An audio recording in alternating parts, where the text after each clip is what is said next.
talk about the people, how they elect and how they select whoever they do.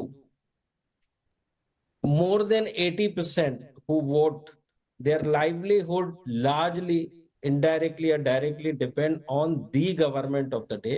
So they elect and select government very, very carefully. That single percent doubt on that, जिसको आप कहते हैं रोजमर्रा के विषयों पे जो उनके जीवन पे सीधा सीधा प्रभाव डालते हैं. दूसरी बात रह गई पॉलिटिशियंस या political parties. See whatever speech or whatever these politicians talk in different forum, 40-50 minute बात करते होंगे तो 5 मिनट वो जरूर इन विषयों पे बात करते हैं जिन विषयों की आप बात कर रहे हैं. And they will do so because वो सारे जितने आर्म्स एंड एम्युनिशन है उनके आर्सेनल में वो सारा का सारा इस्तेमाल करेंगे. उसमें 40 में 5 मिनट इसके लिए भी देते हैं. कहने का मतलब है 10 मिनट के करीब वो इन विषयों पे भी बात करते हैं क्योंकि there are section of society जो शायद इनसे भी प्रभावित हो. बट 90% वो डेवलपमेंट और विकास और लोगों के जीवन में क्या परिवर्तन लेके आएंगे उन्हीं पे बात करते हैं. और तीसरी बात है मीडिया. ऑब्वियसली मीडिया को ये सूट करता है कि जो सनसनी हो, जो इस तरह के मुद्दे हो जिसको पब्लिक देखना चाहती है, वो उन 2-4-5 मिनट को पिक करके और उन पे चर्चा करता है. रह गई बात इस इलेक्शन की, हर इलेक्शन में जैसे होता है, आप ये इलेक्शन नहीं जितने भी उठा के देखें पिछले दिनों में, तो आप जरूर पाएंगे इस तरह के विषयों पे बात की जाती रही है और की जाती रहेगी future. This is my take. Okay, Ashutosh, Pradeep Gupta disagreeing, saying this is power for the cause. We are overhyping the divisive issues which are being spoken of. This happens in all elections. Only 10% of the campaign. Voters are far more discerning. They look at who might help them rather than just going by the headline sensational issues, which are matters of public debate and are useful for the TV media, but not for the voters. Do you agree, or do you see this election take a more communal turn? I disagree with him. I disagree with him for the simple reason because in Indian politics or Indian society, the caste and the religion, these are the two defining construct of an identity. You go to Bihar, you go to UP, you go to any place in this country. Why we talk about Lingayats, why we talk about the Vokaligas, why we talk about Yadavas, why we talk about Kurmi, Kushwaha, and why there are so many political parties with 1 or 2 MPs of caste. So the caste is the defining feature in Indian politics. There is no doubt about it. Over the caste identity, if sometimes unemployment plays a decisive role, sometimes it's like a topping. So in this election, what I see is a return of 1991. Why I'm saying the return of 1991 for the simple reason, because at that point of time, when VP Singh announced the implementation of Mandal Commission report, then BJP as a counter started the Kamandal campaign, and Lal Krishna Advani started the Rath Yatra. Today, what is happening is, again, the BJP is reacting because before Rahul Gandhi, it is Nitish Kumar who started this caste census debate. Rahul Gandhi picked that. And now the BJP knows that their whole civilizational agenda of uniting the entire Hindu community will go haywire if the caste consciousness becomes an overarching consciousness. So it is not only going against their civilizational project, but it is also going against their political project. Because Modi's success lies because he could unite not only the upper caste, but BJP successfully infiltrated in the OBCs and the Dalits. And it is because of the Dalits and OBCs coming towards the BJP that the BJP became such a powerful figure at the nation. So if this caste census becomes very powerful, and that is why Mr. Modi, in order to neutralize that, has taken this Muslim League and over the past 2 minutes, you've seen why this debate is so interesting. Ashutosh argues that yes, an attempt is being made to make this Kamandal versus Mandal, caste versus religion. Pradeep Gupta says no, that's not important. That's just the flaky milk at the top of the cappuccino. That's not the real political cappuccino. Sanjay Kumar, your sense, are we increasingly seeing, whether it becomes or not is another question, are we increasingly seeing both by the opposition and by the government an attempt to make this Mandal versus Kamandal, where the BJP is pushing for Kamandal and the opposition trying to create increasing caste consciousness? No, absolutely, Rahul, I agree with what you are saying. If you look at the tone and tenor of the campaign by BJP on one hand, at least for the last 5-7 days, clearly BJP is trying to convert this election into kind of a Kamandal because they're always trying to juxtapose the majority community with the minority community. And it is not coming from one political leader of BJP, it's coming from almost kind of a note which has been circulated to all the leaders, and everybody is singing in the one tune. And if you look at the leaders of the opposition party, especially Rahul Gandhi, you rightly mentioned right at the beginning that he's trying to emphasize the importance of caste and why it is important to do this caste census, why it is important to give justice to the people who belong to the lower rungs of the social ladder, referring to the OBC, referring to the Dalits. So I think, in my opinion, yes, at least if you look at the tone and tenor of the campaign, it is turning into a Mandal versus Kamandal election. So 2 versus 1. Sanjay Kumar Ashutosh saying yes, it is becoming Mandal versus Kamandal. Pradeep Gupta taking a contrarian line saying no, that's not consequential. Yashwant Deshmukh, where do you come out on this issue? Are we very clearly seeing, regardless of whether it is working or not, an attempt by both political formations to try and make this Mandal versus Kamandal? Yashwant Deshmukh. Well, Rahul, I think BJP's policy in the last many decades has been trying to overlap Kamandal within Mandal. That's how they have been targeting it. That's how their growth plan has been over the last 10 years. So obviously, they very much care about Kamandal, but at the same time, they cannot leave the Mandal. And they know for sure that their winning formula has actually attained critical mass only after they took care of Mandal into the Kamandal itself. So if you remember in 1989 onward, right after the Mandal Commission was caved in, even at that point of time, the BJP leaders, none of the BJP leadership had actually criticized the reservation policy.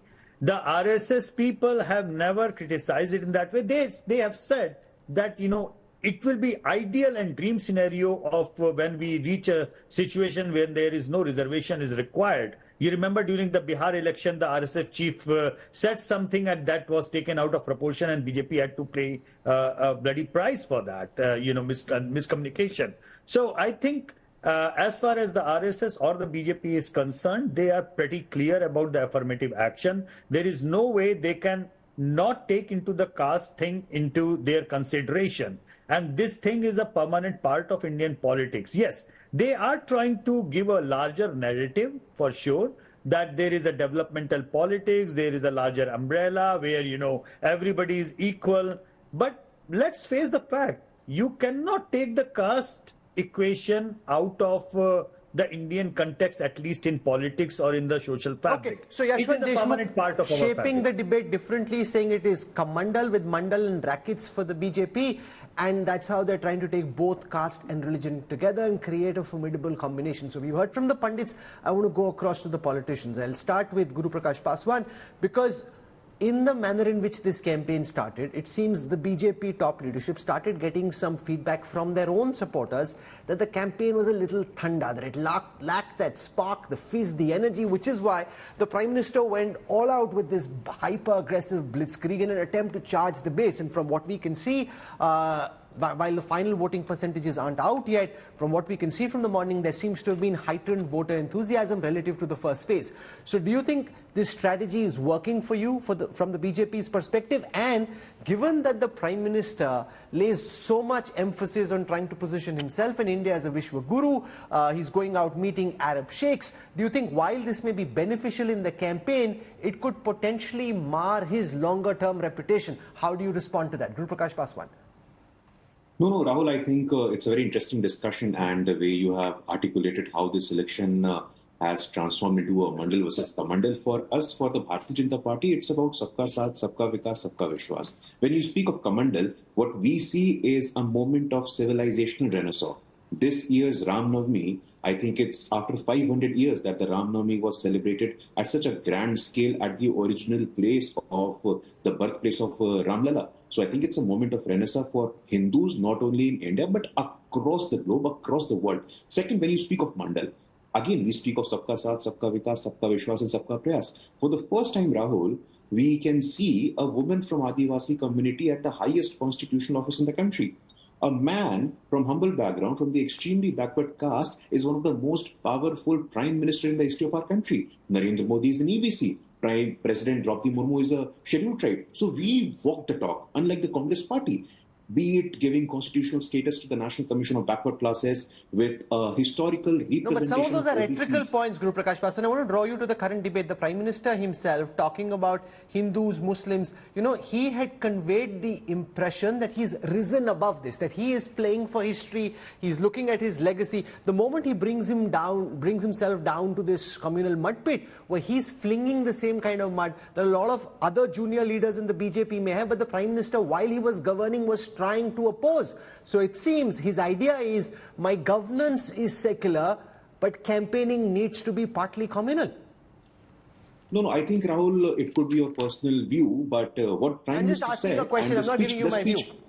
No, the speech that you are quoting, the Honorable Prime Minister is quoting from the speech of Manmohan Singh. Prime Minister Manmohan Singh in 2006 said that the first claim or the first right over the resources of this country is belonging to minorities, especially focusing on Muslim minorities. And it cannot be a matter of coincidence. Congress manifesto speaking about wealth distribution. Sam Pitroda, President of Indian Overseas Congress, not a random Samanya Karyakarta of the Congress party, speaking of a 55% inheritance tax. And then Prime Minister Manmohan Singh... No, but why should we take what Sam Pitroda is saying any more seriously than Anand Hegde or Jyoti Mirda or Lalu Singh or Govil, all of whom have spoken about trying to change the constitution if you get 400 plus? Why take Pitroda, who's not any official office bearer in any real significance in the Congress party, more seriously than your birdies who've said you want to change the constitution? I'm happy, Rahul, that you brought about the conversation on the propaganda basically on changing the constitution. There are 106 amendments in total in the constitution. 80% or more amendments have been brought by the Congress party.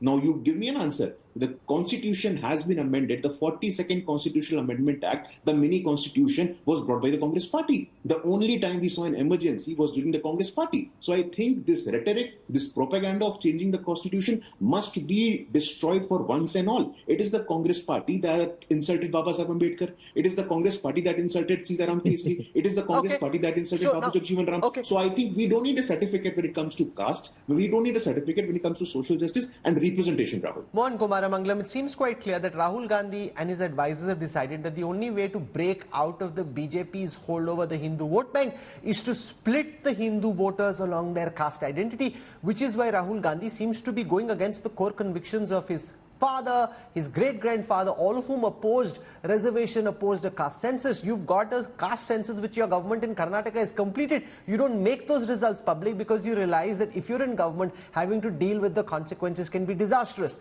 Is this just rank political opportunism to try and make the Indian voter more conscious of his caste identity than he already is? Rahul, the form of identity politics, if you want to term it as such, that the Congress party is doing by talking about the caste census survey is vastly different from that the BJP is bringing to the fore. The BJP is talking about temples and largely tokenism by way of representation they've given to certain castes in higher positions.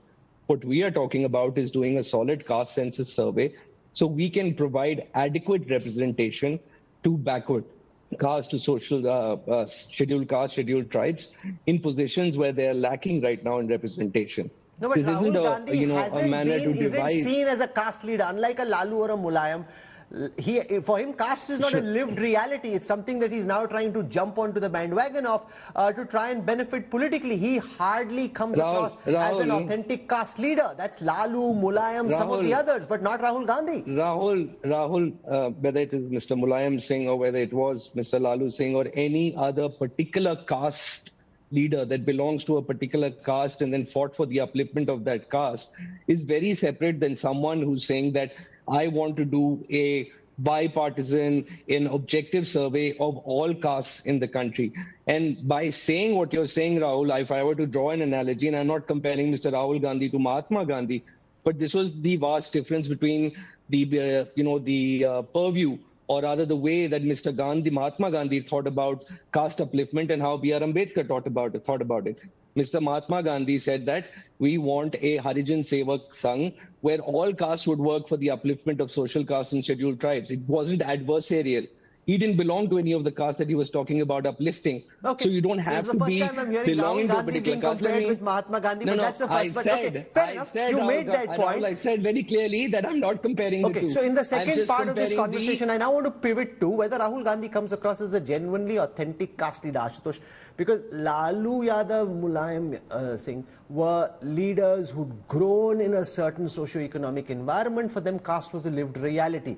Rahul Gandhi, when he asks an Agarwal, do you understand GST? It's very clear, okay, this is someone who's, trying to play this game, but doesn't necessarily breathe and live caste, because frankly, for many of us, caste hasn't been a lived reality.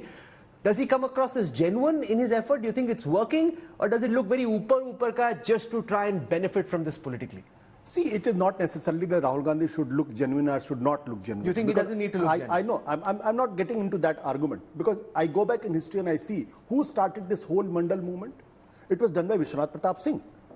And Vishwanath Pratap Singh unleashed the kind of energy which has completely changed Indian politics in the next 20 years. And he was the upper caste leader. He was upper caste leader. He was a Kshatriya. He was a Rajput, and in the past had never ever aligned himself with the So you think OBC if you politics. pick the right cause, it doesn't matter what your caste is. It doesn't have to be a lived reality. See, even at that point of time, it was not that the Vishwanath Pratap Singh genuinely believed into the social justice.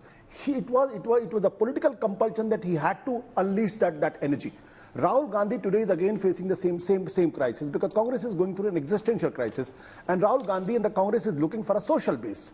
Look where the social base is. Upper caste, the dominant caste, which used to be with the Congress party, has shifted totally to the BJP. Once they shifted to the BJP, then the Congress need to invent another social base for himself.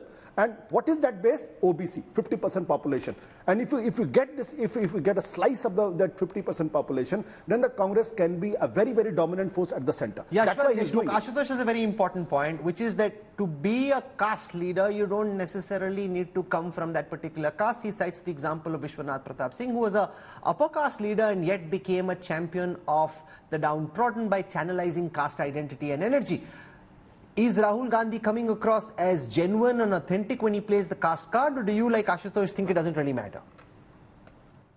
Well, I don't think what Rahul ji is trying to do is actually somehow gonna pay some political dividend to him. Reason being that Ashutosh is correct in his assessment that you don't need to be a caste leader for that matter. If you don't even need to be a religious leader for that matter, the biggest Muslim leaders in India have been Hindus. Let's face it, that's the fact. Lalu Yadav ji, Mulayam Singh ji, I mean, the Muslims have rallied behind them. Same is the case with the caste group. Only problem is that, post Mandal era, the biggest caste politics champions, rather than taking the umbrella of the Ladar OBC or Ladar Dalit caste identity, they became, when they got power, they somehow became leader of their individual caste within that larger umbrella of that caste thing. Okay. So Lalu Yadav ji became a leader of Yadavs. Mulayam Singh ji became a leader of Yadav rather than the OBC leader. So that's an important point, Ashutosh, which is why I like the fact that we have sharp political minds who have genuinely original thinking. Ashutosh citing the example of Vishwanath Pratap Singh, Yashwant talking about Lalu and Mulayam, who are both leaders of the Muslims without being from that community. Pradeep Gupta, multiple attempts have been made to repackage, reposition, give a political rebirth to Rahul Gandhi. They've failed. How is he faring in his effort to emerge as a caste leader? Does he come across as authentic, or do you, like Ashutosh and Yashwant, think it doesn't really matter what caste he comes from? Pradeep. Now, Rahul, I just want to clarify in my beginning comment that caste, of course, caste play a very, very vital role. More than 80 to 90% of the population vote based on their caste alignment, not a single percent out onto that. But I just want to discuss this further. If that is the only case, what had happened? BSP and Samajwadi Party ruled Uttar Pradesh after Babri Masjid demolition after 91, 20 years. Then BJP come in the force. Let's take example of Bihar. In 90s, Lalu Prasad Yadav ruled. Nitish Kumar ruled after that, and in 2015, see how these things played. But they lost very badly, the BJP and the NDA.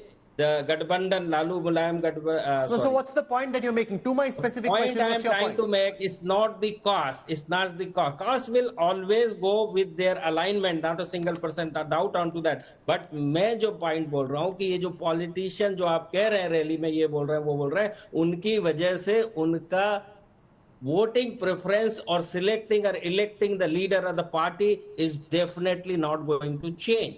They will vote the way they will vote and how they vote based on the development and who is bringing this positive change to their lives. And this is Okay, what Gupta ji has a theory of his own. He says what matters only is who's bringing development. Caste and identity don't matter as well. Caste से करेंगे हमेशा करेंगे Rahul cast से 50 साल पहले भी करेंगे बाद में भी करेंगे अरे मेरी जाति का कोई खड़ा है तो क्यों ना वोट दूं भाई मैं क्यों ना question doesn't arise So caste plus plus, not just caste plus development. Okay. The good thing is they have different data sets. You know, Pradeep Gupta has his own data set. Yashwant has his own data set. Sanjay ji with CSDS keeps doing his own polling. So we're hearing different interpretations of the polls that are going on. Sanjay Kumar, to this question of whether Rahul Gandhi comes across as a serious caste leader, Ashutosh says it doesn't matter. He just needs to channelize the energy. It doesn't matter which caste he himself comes from. Do you agree, disagree? No. Is this your former guru Yogendra Yadav trying to repackage Rahul Gandhi as a caste leader? If he's trying to do that, I don't think he's being successful in doing Why not? That. Because it doesn't resonate. When he, in a t-shirt and in a jeans, if you start speaking about, I am committed for the welfare of the Dalits and I am committed for the welfare No, but of the Vishwanath OBCs. Pratap Singh did this. Yes, but Vishwanath, I'm not willing to compare Vishwanath Pratap Singh with Rahul Gandhi as a leader because leave aside the caste identities, but the way they have done the politics, the way their entry into politics, the way they entered into politics is very, very different. It's Vishwanath Pratap Singh more or less like Lalu Yadav or Mulayam Singh Yadav. I'm not comparing them with regard to their caste identities, but their track record in politics. So you're saying he doesn't come across as authentic? Absolutely. He's too prim, proper and posh to come across as a Dalito ka neta. Yes. On that, you mentioned about the survey. We did the survey before election, 15 days before election. And just to cite the data we asked this question. And generally people believe, whether it is Rahul Gandhi or other political leaders, a very large majority of people believe that when political leaders invoke the identity of caste, or when they say that I am committed for the welfare of the caste, a very large number of them believe that it's all politics. Ashutosh wants to counter you. Nobody is genuine about Sanjay Kumar says he comes across as too prim, proper and posh to be a genuine Dalito ka neta. I'm going to say something controversial. See, Vishwanath Pratap Singh unleashed that energy, but his politics also ended with that. The energy which was unleashed by Vishwanath Pratap Singh was grabbed and captured by the caste leaders within the Janata Dal itself. The Janata Dal disintegrated, that's a different thing. So there is a danger here, inherent danger, that Rahul Gandhi might unleash that kind of energy, but the caste leader within the Congress party, they can grab the moment and they can become big and they can take over the But who are the big caste leaders in the Congress right Sachin now? Pilot, Gujjar leader, and there is a Bhupesh Baghel in Chhattisgarh. There is a even Khadge Saab is a party president. So Congress did try to do social engineering within the party in the last 3-4 years. Okay, Guru Prakash Paswan has his hand up. He wants to come in on whether Rahul Gandhi comes across as an authentic caste leader. Now the argument is you have to channelize the energy. It doesn't matter which caste you come from. And Rahul Gandhi probably realizes that the only way out of the Hindutva logjam is by making people more aware of their caste identity and getting them to vote on caste rather than Hinduism. No, Rahul, I think you have used a very interesting phrase called lived reality. And Rahul Gandhi is bereft of that lived reality and lived experience, for want of a better word, if I can say. And that is what distinguishes Prime Minister Narendra Modi. Like I said, and it's a very important sociological point as well. What distinguishes Lalu Prasad Yadav, Mulayam Singh Yadav, and for that matter, Narendra Modi as well, because they have seen the difficulties. They have seen what it means to be a socially marginalized community in India. They have seen the financial backwardness. And in the same length, right now, Ashutosh ji compared Mr. Rahul Gandhi of unleashing the same level of energy as Vishwanath Pratap Singh. My Congress spokesperson said that he is akin to Mahatma Gandhi. I'm sure he's aware of the fact that there were a huge amount of disagreements between Ambedkar and Gandhi. Ambedkar went on the extent of writing a book what Congress and Gandhi did to the untouchables. So I think comparing Mr. Rahul Gandhi to Mahatma Gandhi, or for that matter bringing Ambedkar in the same conversation, it is just a historical injustice that we do. Okay, So Mr. Mohan Rahul Kumar Gandhi, and Amangla. I completely agree with what Sanjay ji said. Let me He's start too with a couple of prim. things, Rahul. Just one second. Mohan, 1 second. Let him complete. Let him complete. Mohan, 1 second. Let him complete. Go on. 20 seconds more. No, I think I agree with the proposition of Sanjay ji that Mr. Rahul Gandhi is too fancy, too pedigreed, too prim, and too proper to sort of ignite. Let Mohan Kumar Amanglam generate respond any to this conversation. argument that he's simply too prim, proper, and posh to come across as an authentic caste leader. He hasn't really seen poverty like Prime Minister Modi has, and therefore, when he speaks of the poor, the voters say, "Ye kaise bol?" He's never seen poverty. What does he know of the poor? Who hasn't lived caste? What does he know of caste? I really don't know where Mr. Modi saw poverty itself. I only hear rumors about his background, frankly, and his degrees, and we have no real idea of how he grew up, frankly, on what conditions he grew up. All I know is that he declared his own caste to be a backward class after he became chief minister. Now, Guru Prakash said earlier that we made a lot of amendments. The first amendment made when Nehru was prime minister was to protect SC/ST reservation because there was a case filed in Madras High Court to that extent. So all the amendments were made has been to protect the history of social justice that was enshrined in our constitution after we became independent. Now, I'll say something. I think I agree with both Ashutosh and Pradeep Kumar to some extent. I think the larger issues that, pertain to livelihood, unemployment, price rise, these matter to the voter. Where caste identity intersects with utilitarian issues is in the issue of reservation. And that is the one thing that people have been scared of. I think, Rahul, if you talk to other experts about what happened in phase 1, there is an issue that if the BJP changes the constitution, it will be to eliminate or marginalize. No, but that's the Congress doing on WhatsApp University what the BJP used to do earlier. The BJP has not said anywhere. We are not in the BJP has said nowhere that they will change the constitution. No, I have seen some. We don't have the kind of money to run WhatsApp University. Sir, आपने भी बना लिया अपनी team. Nowhere near the resources. No, you don't have those resources. No, you haven't. हमारे तो account ही freeze हो गए तो हम कहाँ से लेके आएंगे WhatsApp University? चलो ठीक है आप क्रेडिट दे रहे तो हम ले लेते हैं. No problem. I have no problem. No, but I am just telling you. On a more serious note, very clearly, the opposition has built enough of a narrative around the constitution being changed, which is why the Prime Minister and other BJP luminaries are responding to it. Otherwise, if it wasn't an issue, they wouldn't have to respond to it. What is the BJP's response? The BJP started this campaign with mutton, then went via Mangal Sutra straight to Musalman. Where is Vikas? I'm still looking for Vikas in his whole campaign. All I see is the same old Hindu-Muslim rhetoric that he hopes will bring people out to vote, which I don't think will happen.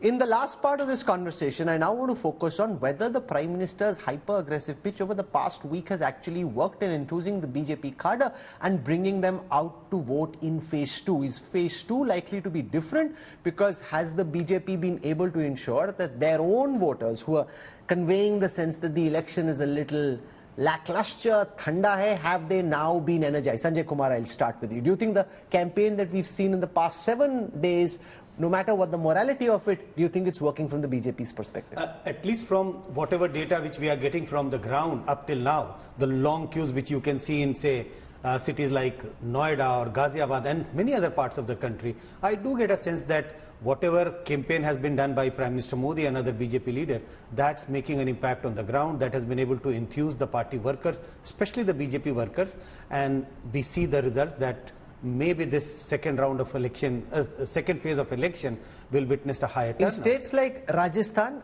there were several seats, Ashutosh, where the campaigns seem to be becoming very localized around caste issues. Do you think the Prime Minister's hyper-aggressive campaign in the past 7 days has been able to overcome some of those problems from the BJP's perspective? See, the results, not the results, but the information which we are getting from the ground, is that the caste identity suddenly has become very powerful. Only in some pockets. Only in some pockets, like the Jat identity, the Rajput identity, and the Gurjar identity, the Meena identity. They have started playing some kind of politics in that sense. I think the Modi has realized that if the Hindutva narrative is getting weakened, then certainly there is an issue, and it is neutralized that caste consciousness in the certain particular castes. He came across with this kind of things like कि तो Muslim League की बात करते हैं और the Muslims are the infiltrators. I had very closely watched the first 2014 campaign and also 2019 campaign. I had never seen these kind of such an aggressive anti-Muslim campaign by the Prime Minister himself. And today also. No, but we've seen it in 2017 in Uttar Pradesh. Forget about. We've I'm seen talking it about the in parliamentary elections. Gujarat when the election was tied. Now I'm talking about the parliamentary elections. Parliamentary election, I'm very definite on this.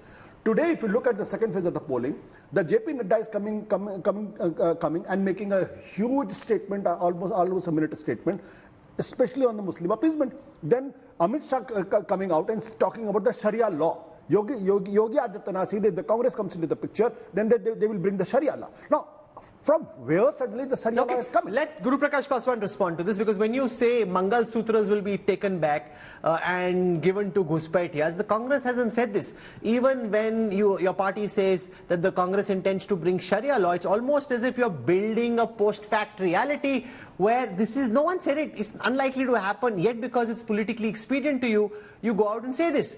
Guru Prakash Paswan. No, Rahul, see, the problem is that Ashutosh ji would definitely selectively pick out statements from our leaders, Prime Minister Modi or Amit Shah, but he would not be wary or the conscious of the fact that he's also speaking of 40% more Muslim girls going to higher education institution. You should also be aware of the fact that... No, but who in the Congress said they intend to bring the Sharia law? No, Sharia law. Rahul ji, one incident, one bhashan you are taking out of the entire political discourse. That is unjust. Also, it didn't mean it.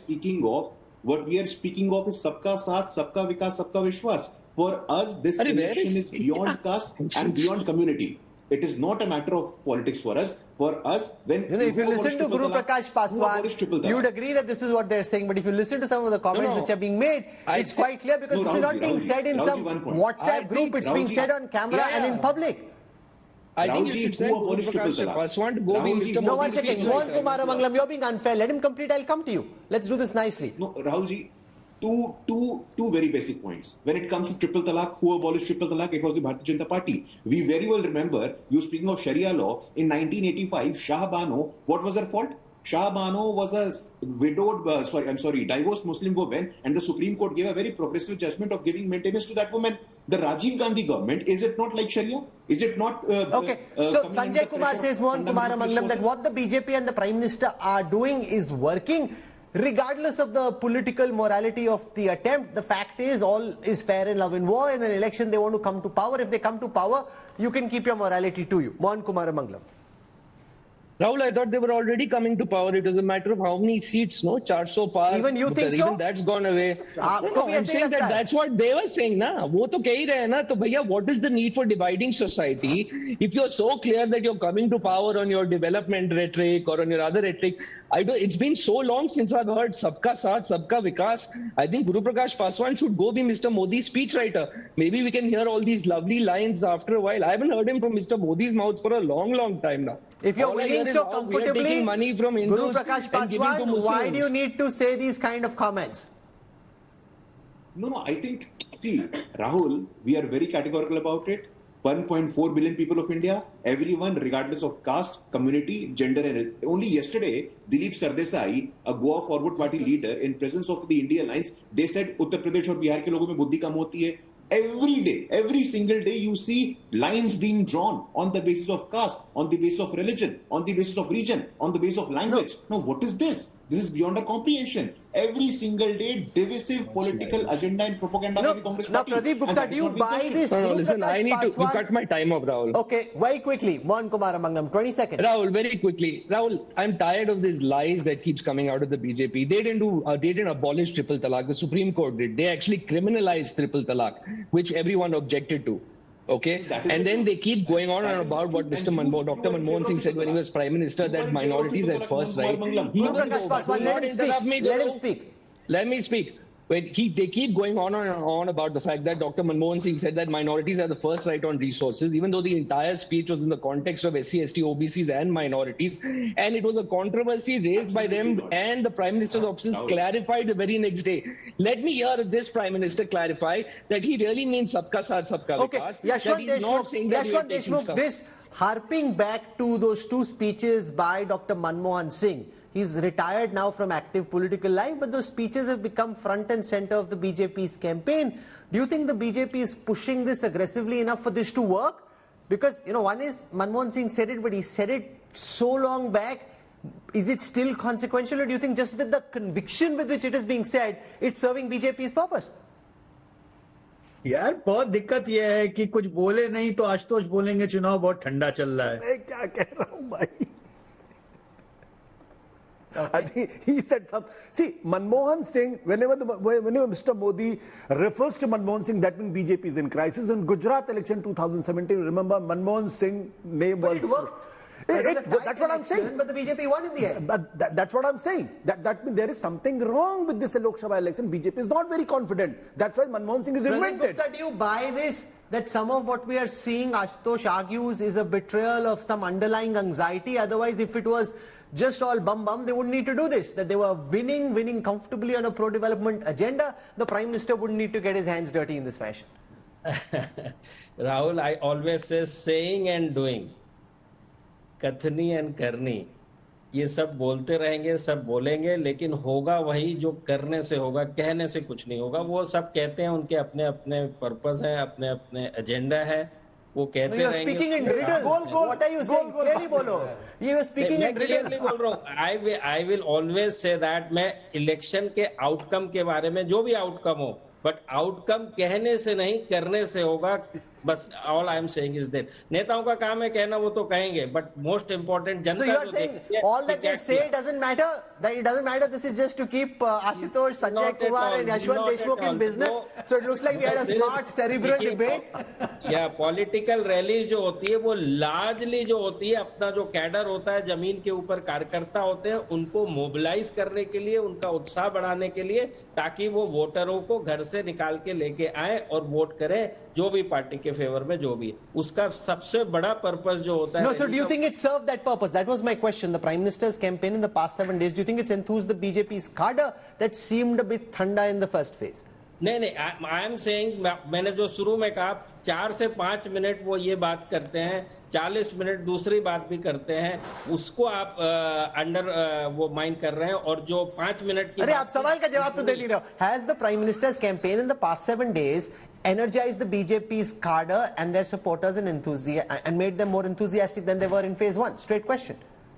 Straight question, definitely yes. Cadre को vote कम पड़ा है phase 1 के अंदर, phase 2 में vote ज्यादा पड़ना चाहिए, और ज्यादा पड़ने का सीधा डायरेक्ट रिलेशन है, जिस भी पार्टी के कार्यकर्ता हो वो घर से लोगों को निकाल के गर्मी के अंदर लेके आए और वोट करें। डेफिनेटली उसके असर नजर आएंगे आपको इस फेज के अंदर। Okay, Pradeep Gupta is now beginning to sound like one of the top Sangh leaders. Sometimes they speak in riddles, so you have to join the dots of what is being said. I mean, they may be saying something deeply profound, but you have to join the dots of what they're saying to try and understand the core meaning. Yashwant Deshmukh, on that same question, before I wrap up, do you think this campaign is working? Is it serving the BJP's political agenda and helping bring more voters out to the polling booth? Has it changed what was earlier seen as a Thanda campaign into a more energized, more exciting contest? Rahul, whether it is a question of the caste-based equations or whether it is a question of turnout, there is a one common thing which I am sure Ashutosh and Sanjay Bhai would also agree with that as a cloudburst, if you do not have a proper rainwater harvesting management system in place, majority of that rain goes into the Okay, drain. now you're also sounding like a leader who I can't understand. I'm telling you the Why is everybody sounding so philosophical today? Is it like the World Philosophy Day? Go on. Rahul, the big difference between the Congress and the BJP right now, or the opposition and the BJP right now, is the organizational strength, courtesy the RSS, to make impact of reaping in that kind of situation where majority of the voters go out and vote. So be it in the caste, the same thing applies even in the caste equations, Rahul. Simply because you may have a caste leader coming through, but if you are not working on the ground, if you do not have an organization which is working on the ground, you may or you not reap the benefit of that. You know, I understand data, I understand analytics, I understand statistics. I don't necessarily understand philosophy. And we have a situation where pollsters are barred by the Election Commission from doing polling or revealing what their polls are showing. So therefore, pollsters are turning philosophers instead of psephologists. Very quickly, I'm out of time. My question is very simple. If Mr. Modi is so charismatic, even after 10 years, why the voters are not enthused to come out openly and participate in that process to make him the Prime Minister? No, but there again? isn't the kind of anti-incumbency that there was against I'm only Manmohan Singh after 10 years of being in power. I'm only saying is, if you look at... How do you know that his voters are not coming out? How do you know his voters are not coming out? It could be opposition voters who are not very enthused about regime change who are sitting at home. Let me complete. I'm only saying is that Mr. Modi's rise in the Indian politics has been followed by the rise in the voting percentage. Sir, but the fact also is that the BJP has a better organized campaign machinery and their ability to bring their voters out to vote on polling days much higher than that of the opposition. So why the polling percentage in Rajasthan is drastically down? Why? No, I have a theory on that, which is depending on the efficiency and efficacy of your state government, it also determines local enthusiasm. In Uttar Pradesh, the BJP isn't facing those issues, it's facing them in Rajasthan. Does that mean that because of local internecine issues, like say, for example, former chief ministers being upset with the fact that they were shafted and not given pride of place, are there local issues which we aren't seeing in a state like UP? Rahul, the fact of the matter is, you take any state in the North India, when the parliamentary elections, Mr. Modi is at stake, the vote percentage suddenly goes up. And even the vote percent, the BJP goes up. Margaret Thatcher and Tony Blair, both of whom were very popular leaders at the end of 10 years when they were fighting their third election. They had massive trouble, much more than Prime Minister Modi does. I'm not disputing that the Mr. Prime Minister is not popular. I'm only saying is there Modi fatigue in this election? Okay, Modi fatigue. On that question, Pradeep Gupta, very quickly because I also need to wrap up.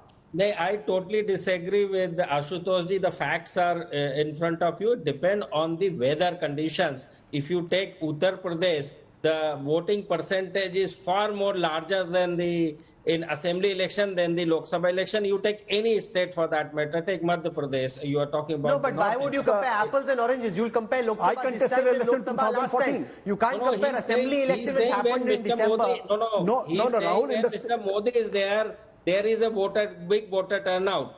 I'm saying which is not the case. The facts are showing you the... But heat is important. I contested in 2014 and it was a similar heat. Same summer was there. May to okay. From April to then. So if there is a dip, there has to be some reason. We've had a fascinating... There has to be some reason. What is the reason according to you, Gupta ji? Batao.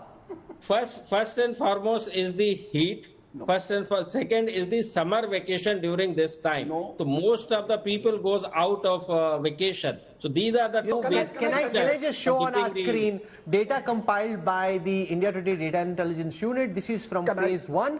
It looks at whether there is a correlation between change in voting percentage and change in average temperature at that time. So we looked at the data for 2019, then we looked at the data for 2014, and as you can see on the screen right now, there is no clear correlation. There are pockets where the weather has become hotter and yet the voting percentage hasn't changed much, and there are pockets where the weather is actually cooler and yet the voting percentage is down. So there it is.